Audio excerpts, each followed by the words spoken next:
Hello, West Ham fans. Welcome back to Have Your West Ham View. I'm Sam. I'm Tom. We're back. It's about time we're back. It's been a while. Do you know what? It feels like it's been a long time, especially when we weren't recording a lot of content sort of when we was getting going. It's only been 11 days. Yeah, it's not too bad, is it? It's not bad, but we're just on here to have a little chat and see how things go. We've not missed much. I mean, apart from the last night's game, we haven't missed much. So no, 11 days since the Villa game. So that's 4 games in 11 days. I mean, that's a lot of games, isn't it? Yeah, it's a lot of games. Yeah, it's a lot of games. But we'll start off with Villa, 22nd of October, a 4-1 defeat. What's your overall thoughts on that, Tom? I know it's a while ago, but we're going to just touch on it now. Yeah, I think we had some solid moments throughout the game. It was very on and off. But we started quite well. Come out to the second half when Bowen scored. We had a blip again where I thought we'd get a result and maybe even win it.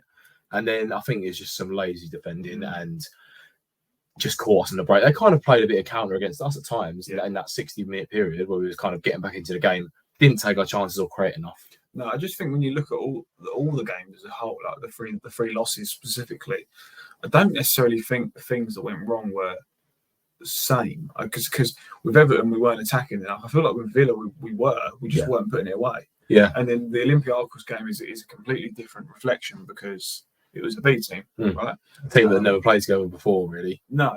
And again, there was moments in the Villa game where, you know, that one where Antonio squared it. I think it was only 1-1 at the time or whatever it was, and we could have scored there. So a lot of moments, but I think, especially after watching the Arsenal game last night, I think, do we go with Bowen up top?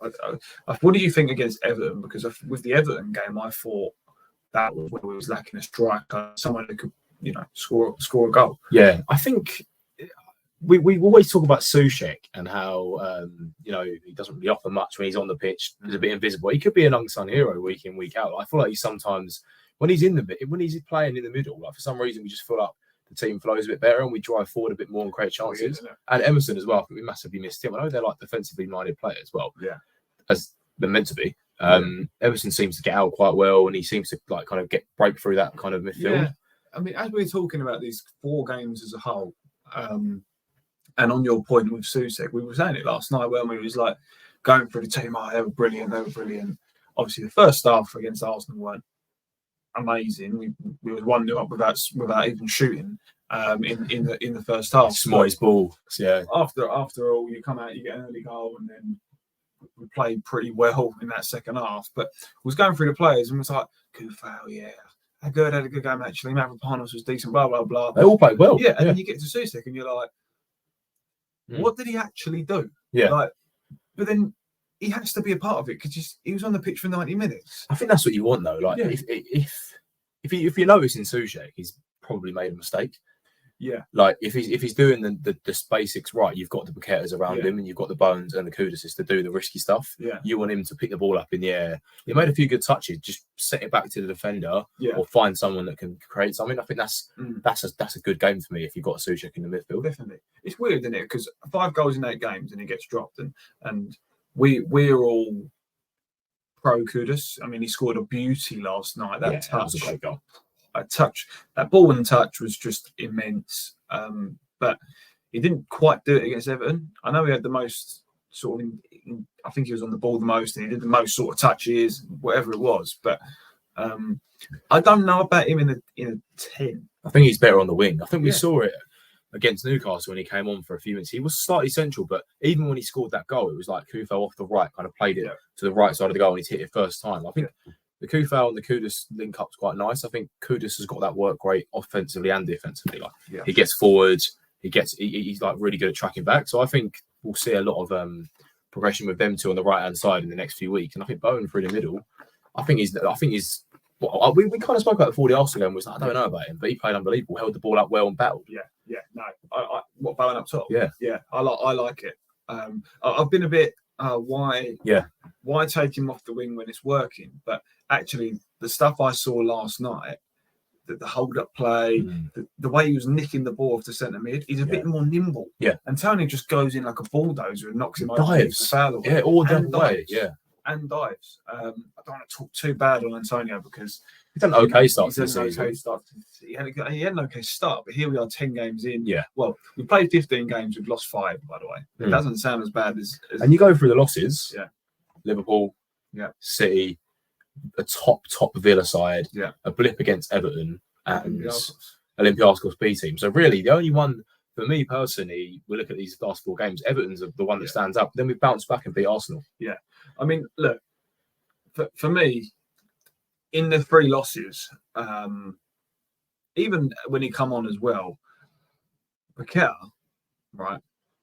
He has these moments where if you're winning 1-0, 2-0, 3-0 comfortably, he is the best player to have in your team. And he was taking a mick last night. Rainbow flicks. When he absolutely done the Nelson. Yeah, he was. And he's doing like that, and it's just fun.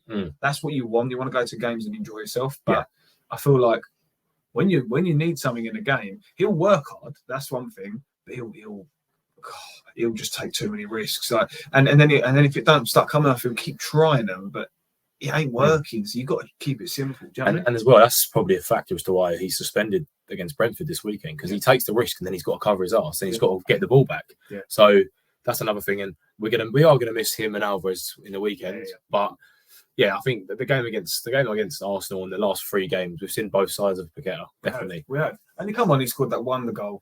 I say one. It was a full volley edge of the box. Yeah. What a strike! But other than that, during the game, when he come on for the last sort of 20 minutes, half hour, he was frustrating, wasn't he? Yeah, he was.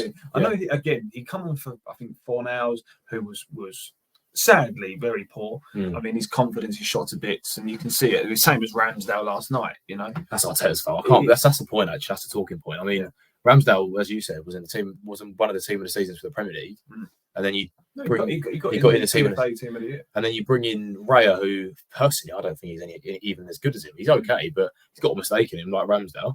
And he just looked shocked to bits last night, didn't he? Absolutely, just broken the Bowen goal.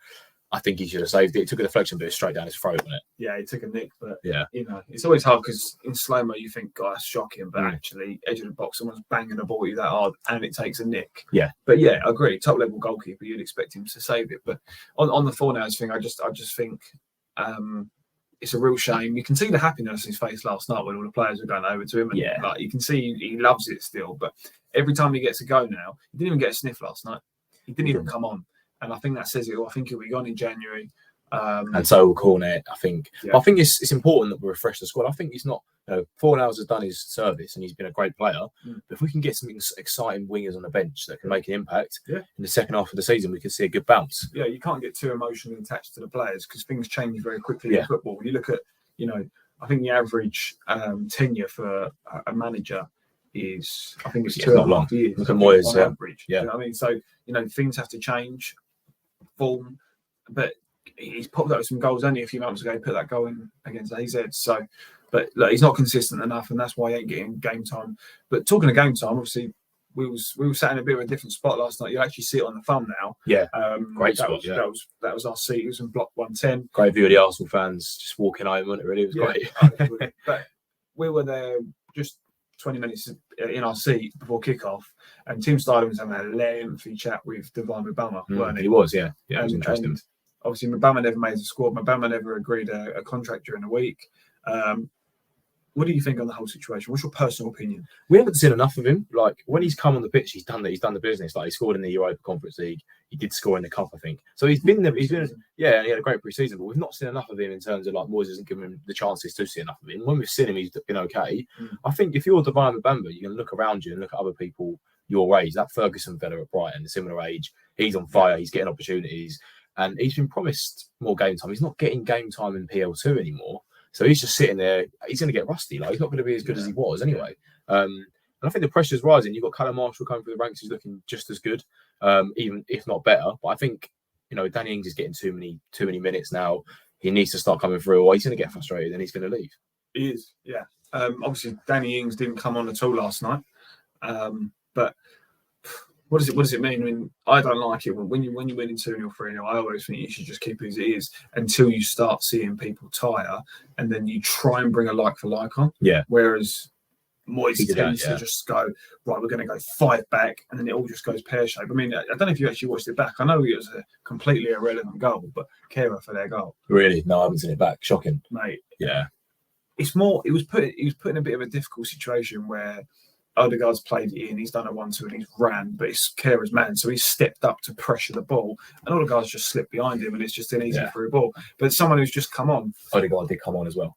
But you're right, it's just still like they both came on, they're both fresh. From a defensive point of view, he's got to do better. Yeah, keep your shape, keep Soufal, and we probably don't concede there. But Soufal was world class. I think that's one of the best games he's had in a West Ham shirt. He's been great this season. David Moyes came out and said after the game, I think it was someone said to him, "Oh, like we got lucky with the first one. We had no shots at half time." And he said, "Yeah, but the luck swings around in circles. You look back at the last 3 games.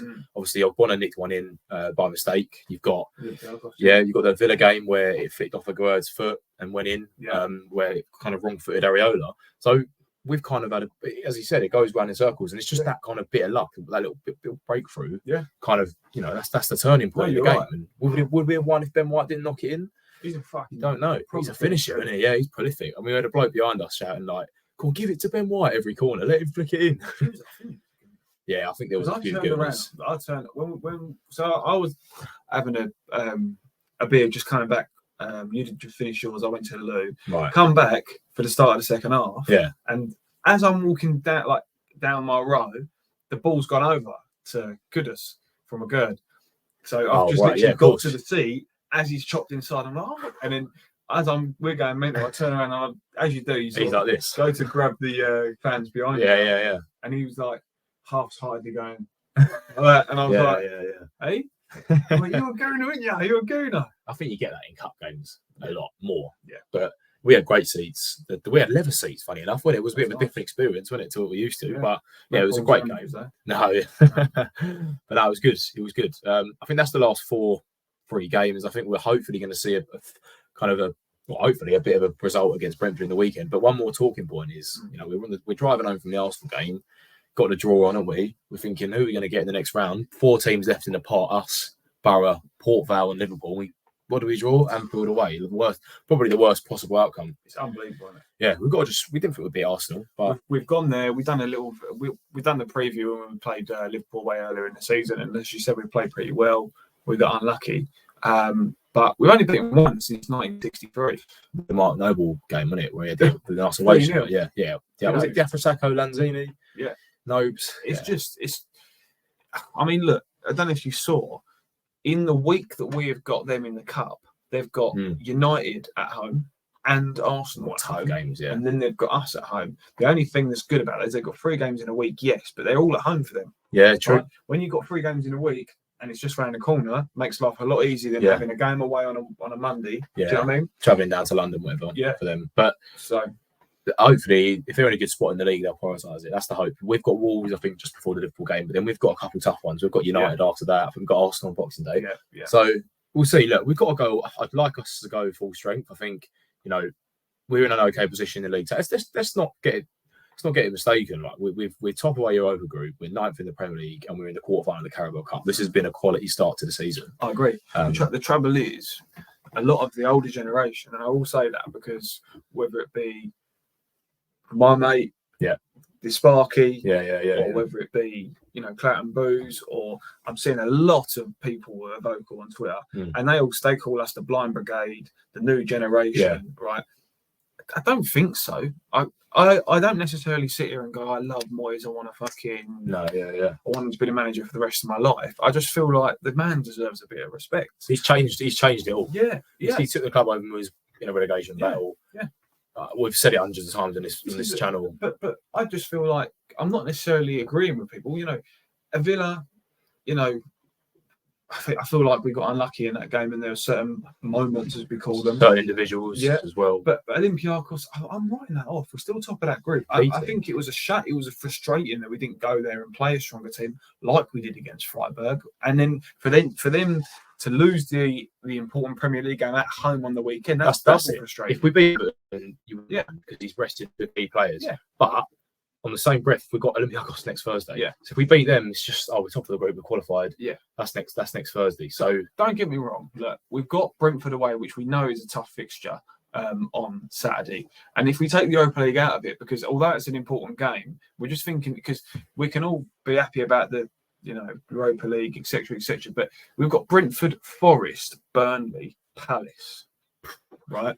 We've got to pick up at least 11 points. And my concern with Moyes, and here I am, not part of the blind brigade, right? My concern with Moyes, when we play against teams that are going to come at us, Arsenal, right? City, Liverpool, we're good on the break. We lost those games, but we played well and we're good on the break. And if we're clinical, we'll score goals. We struggle against teams like Everton and Palace, and because they play counter-attacking football. You're right, yeah. So I look at Forest, Burnley, and Palace, and I actually worry about those games more than I would about Arsenal at home, Spurs at home, because I thought we'll turn them over. And that's the thing I don't dislike about Moyes, because there's the inability to change. But I'm hoping that with this potential new system of Bowen up top, Kudus on the right, Paqueta on the left, goals, pick up results. Yeah, James Ward-Prowse through the middle.